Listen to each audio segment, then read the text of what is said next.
നമ്മുടെ പൊതുസമ്മേളനം ആരംഭിക്കുകയാണ്.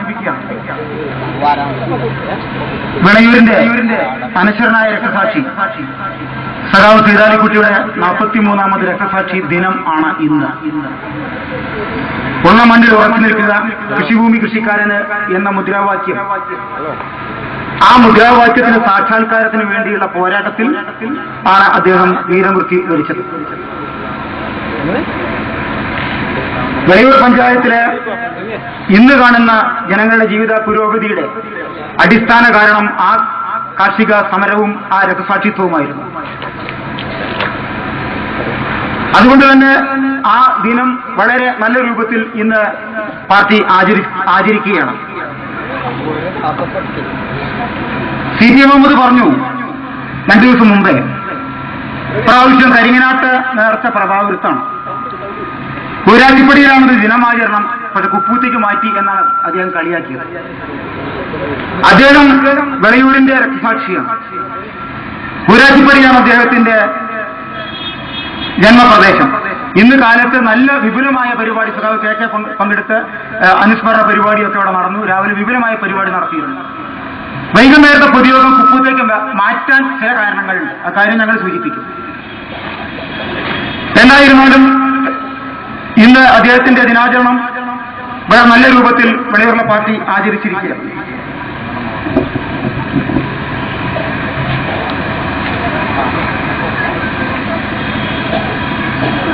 ഇവിടെ കഴിഞ്ഞ 2-3 ദിവസം മുമ്പേ ഒരു പൊതുസമ്മേളനം നടക്കണ്ടായി. അതിൽ വെച്ച് പഴയ അഹമ്മദ് കുഞ്ഞിക്ക് കോൺഗ്രസിന് മെമ്പർഷിപ്പ് കൊടുക്കുകയും ഉണ്ടായി. അത് വലിയ കാര്യമായിട്ട് വാങ്ങിയവരും കരുതിയിട്ടില്ല, കൊടുത്തവരും കരുതിയിട്ടില്ല. ഒരു നിലയില്ലാത്തൊരു സാധനമാണ് കോൺഗ്രസിന്റെ മെമ്പർഷിപ്പ് എന്നത് വാങ്ങിയവർക്കും അറിയാം, അത് കൊടുത്തവർക്കും അറിയാം. ആ രൂപത്തിൽ സംഘടിപ്പിച്ചിട്ടുണ്ട്. ചെന്നിത്തല വരും, ഉമ്മൻചാണ്ടി വരും എന്നൊക്കെ പറഞ്ഞു വന്നത് പത്മ എന്തോ ഒരു ബാലചന്ദ്രൻ ആണ് വന്നത്. പക്ഷെ അവരിവിടെ അതിന്റെ ഭാഗമായി നടത്തിയ ചില പ്രസംഗങ്ങൾ, ആ പ്രസംഗത്തിൽ ഒന്നും മറുപടി പറയേണ്ട ആവശ്യമില്ല. വളരെ പവിത്രമായ നല്ല ഒരു വേദി, ഒരു സദസ്സാണ് ഇവിടെ. അതിൽ പറഞ്ഞ കാര്യങ്ങൾക്കൊന്നും മറുപടി പറയേണ്ടതില്ല, മറുപടി അർഹിക്കുന്നില്ല, മറുപടി പറയേണ്ട വിഷയങ്ങൾ പറഞ്ഞിട്ടുമില്ല. എന്നാൽ വസ്തുതകളെ വളച്ചൊടിച്ച് ജനങ്ങൾക്കിടയിൽ തെറ്റിദ്ധാരണ പരത്തുന്ന പ്രസംഗമാണ് ഇവിടെ നടന്നത് മുഴുവൻ. വസ്തുത പറയുന്നുണ്ട്, എന്നിട്ട് അത് വളച്ചൊടിച്ച് തെറ്റായ രൂപത്തിലാക്കി ആളുകളുടെ മുന്നിൽ അവതരിപ്പിക്കുക. ആ പൊതുസമ്മേളനം ഉദ്ഘാടനം ചെയ്ത് അബ്ദുള്ളക്കുട്ടിയാണ്. അബ്ദുള്ളക്കുട്ടി എന്താ പറഞ്ഞതെന്ന് കോൺഗ്രസ്സുകാർക്ക് മനസ്സിലായിട്ടില്ല, കയ്യടിയൊന്നും ഉണ്ടായില്ല. കാരണം അയാൾ ചൈനയെ തന്നെയായിരുന്നു. പറഞ്ഞു മൂപ്പര ആദ്യത്തെ ബെഡായി നുണ പറഞ്ഞത്. ചൈന ആകെ ലോകത്താകെ വലിയ ശക്തിയായി വളരുകയാണ്. അതിന് കാരണം ജവഹർലാൽ നെഹ്റു ആണ്. നെഹ്റു ആയിരുന്നല്ലോ അവിടുത്തെ പ്രധാനമന്ത്രി ചൈനയിലെ. അങ്ങനെ നെഹ്റുവിന് അവിടെ കഴിവൊക്കെ ഉണ്ടെങ്കിൽ ഇവിടെ നന്നാവേണ്ടത് ഇവിടെ ഇന്ത്യ രാജ്യം. അവിടെ തുടങ്ങി അതുള്ള കുട്ടി. അയാൾ ചൈനയെ കുറിച്ച് പറഞ്ഞ കാര്യങ്ങളൊന്നും ഇവർക്ക് മനസ്സിലായതുമില്ല. പിന്നീട് CP മുഹമ്മദിന്റെ പ്രസംഗം, ഞാൻ ആ കാര്യങ്ങളെല്ലാം അവിടെ വിശദമായി സംസാരിക്കാൻ ആളുകളുണ്ട്. CP മുഹമ്മദ് ആകെ വിറച്ചിട്ട് എന്തുമാത്രം ആകെ തന്നെ കലി തുള്ളിയിട്ട് ഒരു പ്രസംഗം നടത്തിയത്. അതിലെ എല്ലാ കാര്യവും ഞാൻ പറയുകയല്ല. അവർ പറഞ്ഞൊരു കാര്യം, CP മുഹമ്മദ് പറഞ്ഞൊരു കാര്യം, അഹമ്മദ് കുഞ്ഞിയെ പട്ടാമ്പി ഏരിയ കമ്മിറ്റിയിൽ നിന്ന് ഒഴിവാക്കി പകരം വലിയ പാലം തറവാട്ടിൽ നിന്ന് ഒരാളെ നിങ്ങൾ എടുത്തിട്ടുണ്ടല്ലോ. സഖാവ് സൈതാലിക്കുട്ടിയെ കൊലപ്പെടുത്തിയ കുടുംബത്തിൽ നിന്ന് ഒരാളെ ഏരിയ കമ്മിറ്റിയിൽ ഉൾപ്പെടുത്തിയില്ലേ എന്നാ ചോദിക്കും. ഞാൻ CP മുഹമ്മദിനെ വെല്ലുവിളിക്കുന്നു. വലിയ പാലം തറവാട്ടിൽ നിന്ന് ഒരാൾ ഞങ്ങളുടെ ഏരിയ കമ്മിറ്റിയിൽ ഇല്ല, തെളിയിക്കാൻ കഴിയുമോ? അത് സുബൈദ ഇസാഖിനെയാണ് ഉദ്ദേശിക്കുന്നതെങ്കിൽ അവര് വലിയ പാലം തറവാട്ടിലല്ല.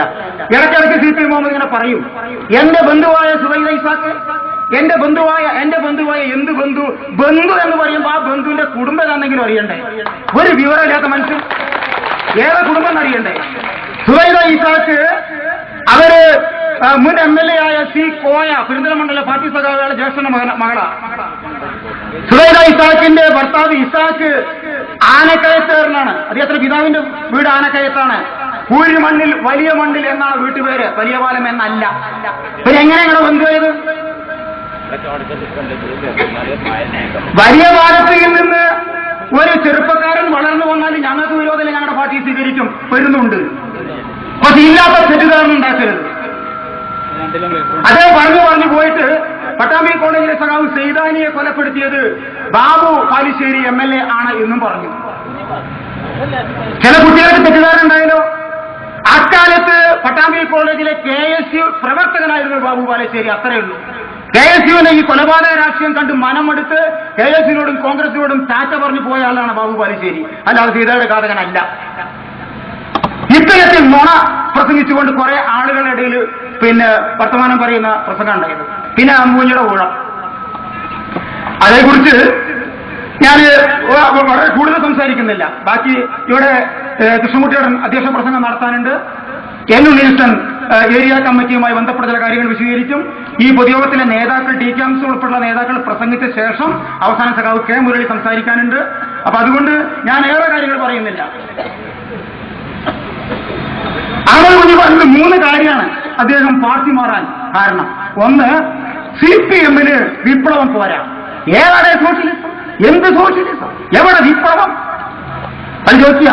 വിപ്ലവം CPM മൂവ്മെന്റ് അടുക്കളയിലാ? CPM മൂവ്മെന്റ് അടുക്കളയിലാ വിപ്ലവം കിടക്കുന്നത്? കോൺഗ്രസിലാ വിപ്ലവം? ഇതിൽ വിപ്ലവം പോരാന്ന് പറഞ്ഞ് പോയത് കോൺഗ്രസിലേക്കാ. അവിടെ വിപ്ലവം അതൊക്കെ പറയാമെങ്കിൽ ഒരുപാട് കാര്യം പറയാനുണ്ട്. രണ്ടാമത് സംഘടനാപരമായ കാര്യങ്ങളും മറ്റുമാണത്ര അദ്ദേഹത്തിന് പ്രശ്നമുള്ളത്. എന്താ സംഘടനാ പ്രശ്നം? ഞാൻ എന്റെ പ്രിയപ്പെട്ട സുഹൃത്തുക്കളെ, ഇവിടെ കോൺഗ്രസുകാരും അഹമ്മദ് കുഞ്ഞി ഒരു ഒറ്റയാന, കോൺഗ്രസ്സായിട്ടൊന്നും കോൺഗ്രസുകാരനെ കണക്കാക്കണില്ല. അദ്ദേഹത്തിന് എന്തും പറയാം. പക്ഷേ ഈ പാർട്ടിയുടെ സ്റ്റേജിൽ നിന്ന് സംസാരിക്കുമ്പോൾ ഇതിന്റെ അന്തസ്സിനെ സംസാരിക്കാൻ പറ്റൂ. എന്റെ പ്രസംഗം കേൾക്കുന്ന മുഴുവൻ ആളുകളും, ഈ പ്രദേശത്തെ ആളുകളും ശ്രദ്ധിക്കണം ഞങ്ങളുടെ പ്രസംഗം. കാരണം ഞങ്ങൾ അസുഖകരമായ അശ്ലീലകരമായ ഒരു വാക്കുപോലും ഇവിടെ ഉച്ചരിക്കില്ല. അത് ഞങ്ങളുടെ സംസ്കാരം. പക്ഷേ ചില കാര്യങ്ങൾ പറയും. എന്തിനാണ് അഹമ്മദ് കുഞ്ഞി പാർട്ടി വിട്ടത്? ഈ പറഞ്ഞതാണോ കാര്യം? ഞാൻ ഉറപ്പിച്ചു പറയാം, ഈ നാട്ടിലെ ആളുകൾക്ക് എല്ലാവർക്കും അറിയാം, അഹമ്മദ് കുഞ്ഞി പാർട്ടിയിൽ നിന്ന് പോയത് പട്ടാമ്പി പാർട്ടി ഏരിയ സെക്രട്ടറി ആക്കാത്തതിന്റെ പേരിലാണ്. ആർക്കാണ് അറിയാത്തത്? അഹമ്മദ് കുഞ്ഞി മുരളിയെ ഏരിയ കമ്മിറ്റിയിൽ എടുത്തില്ല എന്നാണ് അവിടെ പറഞ്ഞ ഒരു കാര്യം. ഞങ്ങളുടെ സമ്മേളനത്തില് അവസാനത്തെ ദിവസം രാവിലെയാണ് ഏരിയ കമ്മിറ്റി പാനൽ തയ്യാറാക്കുക. ആ പാനലിൽ ആരൊക്കെ ഉണ്ട് എന്ന് ആ മുന്നിക്കറിയാം. പക്ഷെ എന്നിട്ടും വൈകുന്നേരം വരെ സമ്മേളനത്തിൽ ആ മുന്നിണ്ടായിരുന്നു. ഓങ്ങല്ലൂരിൽ നടന്ന 19-20 തീയതിയിൽ നടന്ന ഏരിയ സമ്മേളനത്തിൽ ചിരിച്ച് കളിച്ച് ജില്ലാ സെക്രട്ടറി കൈയിട്ട് പിടിച്ച് അങ്ങനെ ആർത്തുല്ലസിച്ച് അദ്ദേഹം ആ സമ്മേളനത്തിലൂടെ നടക്കുകയായിരുന്നു. വളരെ സന്തോഷവാനായി. പ്രമേയ കമ്മിറ്റി കൺവീനറായിരുന്നു. 10ഓളം പ്രമേയം അഹമ്മദ് കുഞ്ഞി അവതരിപ്പിച്ചു. പക്ഷേ ആ സമ്മേളനത്തിന്റെ അവസാന അജണ്ടയായ സെക്രട്ടറി തെരഞ്ഞെടുപ്പ് വന്നു. ആ അവസാന അജണ്ടയിൽ അദ്ദേഹം ചിരിച്ചുകൊണ്ട് തന്നെ വന്നത് റൂമിലേക്ക്. അവിടെ വെച്ച് സഖാവ് വിനയകുമാർ സെക്രട്ടറിയായി തെരഞ്ഞെടുത്തതോടുകൂടി അഹമ്മദ് കുഞ്ഞി കാറ് കയറി തെറ്റിപ്പോയി. അതിലെ അവസ്ഥ ഇതാണ്. കാരണം അപ്പൊ സെക്രട്ടറി ആയില്ല എന്ന് കണ്ടപ്പോ കാറ് കയറി തെറ്റിപ്പോവുകയാണ് ചെയ്തത്. അതാണ് പ്രശ്നം. ഞങ്ങൾ പറയുന്നതല്ല. പിറ്റേ ദിവസം മുതൽ 2 മാസത്തോളം കാലം ഈ രാജ്യത്തെ പത്രങ്ങളൊക്കെ എഴുതി അഹമ്മദ് കുഞ്ഞി എല്ലാവരോടും പറഞ്ഞു, വിനയനാണോ സീനിയർ? ഞാനല്ലേ സീനിയർ? ഞാനല്ലേ സെക്രട്ടറി ആവേണ്ടത്? എന്നെ അല്ലേ സെക്രട്ടറി ആക്കേണ്ടത് എന്ന രൂപത്തിൽ സെക്രട്ടറി ആയില്ല എന്ന് നാട് നീളെ പരാതി പറഞ്ഞു നടക്കുകയായിരുന്നു അഹമ്മദ് കുഞ്ഞി. അതാണ് പ്രശ്നം. വേണമെങ്കിൽ ജനങ്ങൾ വിശ്വസിച്ചോ, അതാണ് പ്രശ്നം. എല്ലാ കാലത്തും എല്ലാവർക്കും എല്ലാം ആവാൻ കഴിയും. ആ കാര്യങ്ങൾ കേൾക്കെ പറയും. അഹമ്മദ് കുഞ്ഞിക്ക് ആകെ പറ്റിയത് 2 കാര്യമാണെന്ന് ആ കുഞ്ഞ് ഏറ്റവും കൂടുതൽ അടുത്തറിയുന്ന ഒരാളാണ് ഞാൻ. 2 കാര്യമാണ്. ഒന്ന്, കുറുമ്പ്. ഇങ്ങനെ കുറുമ്പുള്ള ഒരു മനുഷ്യനെ ഞാൻ കണ്ടിട്ടേ ഇല്ല. ഭയങ്കര കോട്ടിക്കുറുമ്പ്. ഈ കുട്ടിക്കുറുമ്പാണ് അയാളെ ഈ വഴിക്കെത്തിച്ചത്, വേറെ ആരുമല്ല. പണ്ടൊരു കഥ ഉണ്ട്. മാനം നോക്കി നടന്ന മനുഷ്യൻ പൊട്ടക്കുണ്ടിച്ചാടി മരിച്ച കഥ. ഏതാണ്ട് അതാണ് ആ കുഞ്ഞിന്റെ അവസ്ഥ.